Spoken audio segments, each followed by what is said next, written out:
नमस्कार, आप देख रहे हैं प्राइम न्यूज़ राजस्थान और मैं हूं आपके साथ आपका संवाददाता दिनेश कुमार। राजस्थान की धरती से जुड़ी हर बड़ी हलचल लेकर हम हाजिर हैं। आज के इस बुलेटिन में हम बात करेंगे प्रदेश के खेलकूद जगत की बड़ी अपडेट्स की, साथ ही जानेंगे भर्ती और जॉब से जुड़ी हर वो जानकारी जो आपके भविष्य के लिए जरूरी है। इतना ही नहीं, राजस्थान सरकार की ओर से आम जनता के लिए की गई नई घोषणाओं पर भी रहेगी हमारी पैनी नजर। तो बने रहिए हमारे साथ, क्योंकि अगले कुछ ही मिनटों में हम आपको रूबरू कराएंगे राजस्थान की आज की 25 बड़ी खबरों से। तो चलिए शुरू करते हैं बिना किसी देरी के।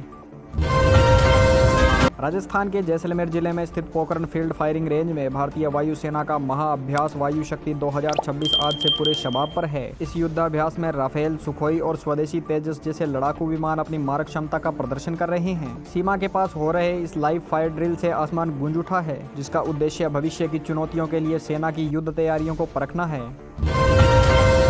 जयपुर के एसएमएस अस्पताल में आज से नई रोबोटिक सर्जरी मशीन का ट्रायल शुरू कर दिया गया है। अत्याधुनिक तकनीक से लैस इस मशीन के आने से अब मरीजों को जटिल ऑपरेशनों के लिए दिल्ली या मुंबई नहीं जाना पड़ेगा। डॉक्टर्स का कहना है कि इससे सर्जरी के दौरान खून कम बहेगा और मरीज जल्दी रिकवर होंगे। स्वास्थ्य विभाग इसे सरकारी अस्पतालों के आधुनिकीकरण की दिशा में बड़ा कदम मान रहे हैं।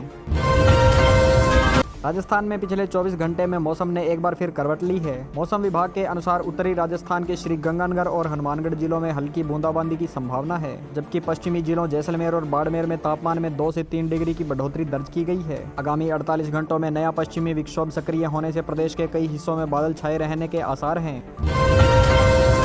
राजस्थान कर्मचारी चयन बोर्ड ने प्रदेश के बेरोजगार युवाओं के लिए बड़ी खुशखबरी दी है। बोर्ड ने कनिष्ठ सहायक और क्लर्क सेकंड ग्रेड के कुल 10,644 पदों पर भर्ती के लिए आवेदन की अंतिम तिथि को लेकर नया अपडेट जारी किया है। योग्य उम्मीदवार 13 फरवरी तक अपना ऑनलाइन फॉर्म भर सकते हैं। सरकार का लक्ष्य इस साल के अंत तक इन पदों पर नियुक्ति प्रक्रिया पूरी कर युवाओं को स्थायी रोजगार देना है। मुख्यमंत्री भजनलाल शर्मा ने आज जयपुर में कानून व्यवस्था को लेकर उच्च स्तरीय समीक्षा बैठक की। मुख्यमंत्री ने पुलिस अधिकारियों को सख्त निर्देश दिए हैं कि प्रदेश में बढ़ रहे साइबर अपराधों और महिला सुरक्षा पर विशेष ध्यान दिया जाए। उन्होंने प्रत्येक जिला मुख्यालय पर एक हाईटेक साइबर पुलिस स्टेशन खोलने की योजना को जल्द धरातल पर उतारने और पेंडिंग मामलों का तुरंत निस्तारण करने के निर्देश दिए हैं। अजमेर के विश्व प्रसिद्ध ख्वाजा मोइनुद्दीन चिश्ती के उर्स के समापन के बाद अब दरगाह क्षेत्र में सफाई अभियान जोर शोर से चलाया जा रहा है। नगर निगम ने विशेष टीमों का गठन कर पूरे परिक्षेत्र को स्वच्छ बनाने का जिम्मा उठाया है। उर्स के दौरान आए लाखों ज़ायरीनों की सुविधा के लिए लगाए गए अस्थायी शिविरों को हटाया जा रहा है और यातायात व्यवस्था को पुनः सुचारू करने का प्रयास जारी है। जोधपुर के एम्स में कैंसर के मरीजों के लिए विशेष डे केयर यूनिट का उद्घाटन किया गया है। अब कीमोथेरेपी कराने वाले मरीजों को घंटों तक बेड का इंतजार नहीं करना पड़ेगा और वे उसी दिन इलाज करवाकर घर लौट सकेंगे। अस्पताल प्रशासन के अनुसार इस नई सुविधा से भर्ती होने वाले मरीजों का दबाव कम होगा और ज्यादा से ज्यादा लोगों को समय पर उपचार मिल सकेगा। सामाजिक न्याय एवं अधिकारिता विभाग ने राजस्थान के मुख्यमंत्री वृद्धजन सम्मान पेंशन योजना के लाभार्थियों के लिए महत्वपूर्ण सूचना जारी की है। विभाग ने स्पष्ट किया है कि जिन पेंशनर्स ने अभी तक अपना वार्षिक भौतिक सत्यापन नहीं करवाया है, वे ई मित्र के माध्यम से जल्द इसे पूरा कर लें। समय पर सत्यापन नहीं होने की स्थिति में अगले महीने की पेंशन रुक सकती है, इसलिए विभाग ने 15 फरवरी तक का समय दिया है। उदयपुर के झीलों के संरक्षण को लेकर जिला प्रशासन ने आज से क्लीन लेक अभियान का दूसरा चरण शुरू किया है। पिछोला और फतेह सागर झील से खरपतवार हटाने के लिए नई डीवीडिंग मशीनों को काम पर लगाया गया है। स्थानीय स्वयंसेवी संस्थाओं और पर्यटकों से भी अपील की गई है कि वे झीलों में प्लास्टिक का कचरा न फेंकें। साथ ही प्रशासन पर्यावरण संरक्षण के नियमों का उल्लंघन करने वालों पर भारी जुर्माना भी लगा रहा है। राजस्थान रोडवेज ने यात्रियों की सुविधा के लिए अपनी 100 नई इलेक्ट्रिक बसों के संचालन का रूट मैप फाइनल कर दिया है। ये बसें जयपुर से अजमेर, दिल्ली और कोटा जैसे प्रमुख रूटों पर चलेगी। रोडवेज प्रबंधन का दावा है कि इन बसों के आने से न केवल प्रदूषण कम होगा, बल्कि संचालन लागत में भी कमी आएगी। यात्रियों को इन बसों में मोबाइल चार्जिंग और पैनिक बटन जैसी सुविधाएं भी मिलेगी। कोटा में कोचिंग कर रहे छात्रों के मानसिक तनाव को कम करने के लिए प्रशासन ने नई पहल खुशी का दरवाजा शुरू की है। इसके तहत अब हॉस्टलों में हर हफ्ते मोटिवेशनल सेशन आयोजित किए जाएंगे और छात्रों के लिए योग शिविर लगाए जाएंगे। जिला कलेक्टर ने निर्देश दिए हैं कि कोचिंग संस्थान रविवार को पूरी तरह से नो स्टडी डे रखें, ताकि छात्र खुद को तरोताजा महसूस कर सकें और पढ़ाई का दबाव कम हो। राजस्थान के उच्च शिक्षा विभाग ने मुख्यमंत्री उच्च शिक्षा छात्रवृत्ति योजना के तहत पात्र छात्रों की नई सूची पोर्टल पर अपलोड कर दी है। जिन छात्रों ने 12वीं की परीक्षा में 60% से अधिक अंक प्राप्त किए हैं और जिनके परिवार की वार्षिक आय 2.5 लाख रुपए से कम है, वे छात्रवृत्ति के लिए ऑनलाइन आवेदन कर सकते हैं। विभाग का लक्ष्य अगले सप्ताह तक सभी पात्र छात्रों के बैंक खातों में राशि ट्रांसफर करना है। बीकानेर के खजुवाला क्षेत्र में टिड्डी दल के संभावित खतरे को देखते हुए कृषि विभाग ने अलर्ट जारी किया है। सीमावर्ती इलाकों में सर्वे टीमों को तैनात किया गया है और कीटनाशक छिड़काव के लिए स्प्रेयर मशीनों को तैयार रखा गया है। विभाग ने किसानों को सलाह दी है कि वे खेतों में किसी भी असामान्य कीट की गतिविधि को देखते ही तुरंत स्थानीय कृषि पर्यवेक्षक को सूचित करें ताकि समय रहते सुरक्षात्मक कदम उठाए जा सकें।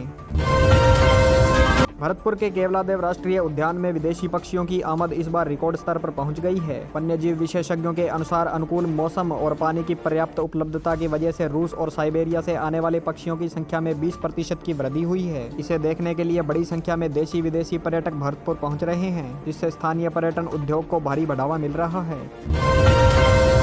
राजस्थान माध्यमिक शिक्षा बोर्ड ने 10वीं और 12वीं की आगामी परीक्षाओं के लिए एडमिट कार्ड जारी करने की तैयारी शुरू कर दी है। बोर्ड सचिव के अनुसार इस बार परीक्षा केंद्रों पर नकल रोकने के लिए आर्टिफिशियल इंटेलिजेंस युक्त कैमरों का इस्तेमाल किया जाएगा। संवेदनशील परीक्षा केंद्रों की पहचान कर ली गई है और वहां अतिरिक्त सुरक्षा बल तैनात किया जाएगा। छात्रों को एडमिट कार्ड आधिकारिक वेबसाइट से ही डाउनलोड करने होंगे। राजस्थान ऊर्जा विभाग ने तकनीकी सहायकों और कनिष्ठ अभियंताओं के खाली पड़े 2163 पदों पर भर्ती की प्रक्रिया तेज कर दी है। ऊर्जा मंत्री ने विभाग को निर्देश दिए हैं कि आगामी भर्ती परीक्षा का सिलेबस और कैलेंडर इसी महीने जारी किया जाए। यह भर्ती प्रदेश के बिजली बोर्डों में कर्मचारियों की कमी को दूर करने और तकनीकी सेवाओं को बेहतर बनाने के उद्देश्य से की जा रही है। भीलवाड़ा में वस्त्र उद्योग को नई ऊंचाइयों पर ले जाने के लिए सरकार ने टेक्सटाइल पार्क के विस्तार की योजना को मंजूरी दे दी है। इस परियोजना के तहत स्थानीय उद्यमियों को सस्ती दरों पर जमीन और बिजली उपलब्ध कराई जाएंगी। इससे न केवल निर्यात बढ़ेगा बल्कि हजारों स्थानीय युवाओं को अप्रत्यक्ष और प्रत्यक्ष रूप से काम के अवसर मिलेंगे। भीलवाड़ा अब वैश्विक बाजार में अपनी पहचान और मजबूत करने की ओर अग्रसर है।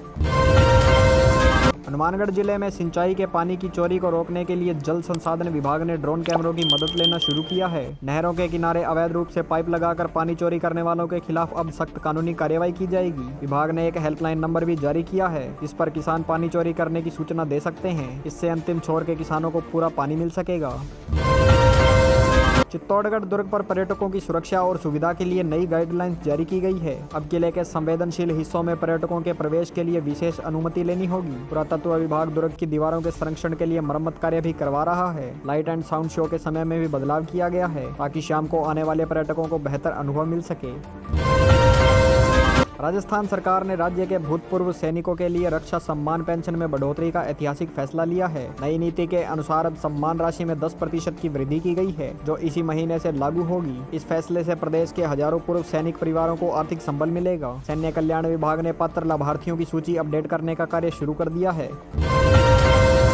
बाड़मेर के रिफाइनरी प्रोजेक्ट में काम की गति को देखते हुए पेट्रोलियम मंत्रालय ने इसे 2026 के अंत तक पूरी तरह शुरू करने का लक्ष्य रखा है। वर्तमान में पाइपलाइन बिछाने का काम अंतिम चरण में है। इस रिफाइनरी के शुरू होने से राजस्थान राजस्व के मामले में अग्रणी राज्यों में शामिल हो जाएगा। साथ ही पेट्रोकेमिकल कॉम्प्लेक्स के माध्यम से औद्योगिक निवेश के नए रास्ते भी खुलेंगे। अलवर के सरिस्का टाइगर रिजर्व से खुशखबरी आई है, जहां एक बाघिन ने 2 शावकों को जन्म दिया है। वन विभाग के कैमरों में बाघिन और शावकों की तस्वीरें कैद हुई है। इस नई वृद्धि के साथ सरिस्का में बाघों का कुनबा और बढ़ गया है। वन विभाग ने शावकों की सुरक्षा के लिए संबंधित क्षेत्र में इंसानी दखल पूरी तरह बंद कर दिया है और निगरानी बढ़ा दी गई है। राजस्थान में मिलावटखोरों के खिलाफ शुद्ध के लिए युद्ध अभियान के तहत आज कई जिलों में छापेमारी की गई। स्वास्थ्य विभाग की टीमों ने खाद्य तेल, मसालों और दूध के नमूने लिए हैं। कई दुकानों पर गंदगी और एक्सपायरी डेट का सामान मिलने से उन्हें सील कर दिया गया है। सरकार ने स्पष्ट किया है कि जनता की सेहत के साथ खिलवाड़ करने वालों को किसी भी सूरत में बख्शा नहीं जाएगा। भारतीय रेलवे ने राजस्थान के युवाओं के लिए ग्रुप डी और अन्य श्रेणियों के 1447 नए पदों पर भर्ती का विज्ञापन निकाला है। ये पद विशेष रूप से अजमेर और बीकानेर मंडल के लिए आरक्षित किए गए हैं। इच्छुक अभ्यर्थी रेलवे भर्ती बोर्ड की वेबसाइट पर जाकर विस्तृत जानकारी प्राप्त कर सकते हैं। यह भर्ती मिशन मोड में पूरी की जाएगी ताकि रेलवे की परिचालन क्षमता को बढ़ाया जा सके। जयपुर मेट्रो के फेस 1C के विस्तार का काम अब गति पकड़ रहा है। बड़ी चौपड़ से ट्रांसपोर्ट नगर तक की सुरंग खुदाई का काम शुरू करने के लिए टनल बोरिंग मशीन को असेंबल किया जा रहा है। मेट्रो प्रशासन के अनुसार इस नए रूट के शुरू होने से परकोटे के यातायात का दबाव कम होगा और लोगों को सुगम परिवहन की सुविधा मिलेगी। निर्माण के दौरान यातायात डायवर्जन के लिए नया ट्रैफिक प्लान लागू किया गया है।